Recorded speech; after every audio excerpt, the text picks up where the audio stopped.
Ne gördünüz de? Nerede?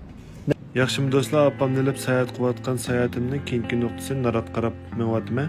Mo'ng'ul Koreydagi sayohatimiz oxirlashib, Mo'ng'ul Koreydan Narat qarab menyapmiz. Yo'lda ketayotgach tog' bag'riga joylashgan kichikgina bir kanatning yendidan o'tib qoldik. Biz menyapgan joydan bu kanatga qarasangiz bir maybo'yoq rasmga o'xshaydi, intayin chiroyli.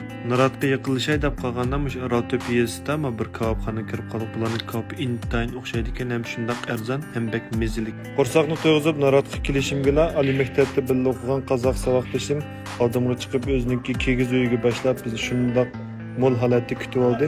Shu do'stimning uyida bir kun qo'ngandan keyin aytsin Naratniki shu Kungjong Soyan degan yerga mangduq mana. Naratdagi eri boqchi qizninki haykali. Mashina deb kirdiganlarga Naratniki bileti sal qimmatroq ekan, bir odam 300 ko'ydan ikkimizga 600 ko'yga bilet olib kirdik. Yo'l bo'yi molcharolar, yap-yashil ketgan yayloq, evatlik tog'lar, manzarasi intayin chiroyli.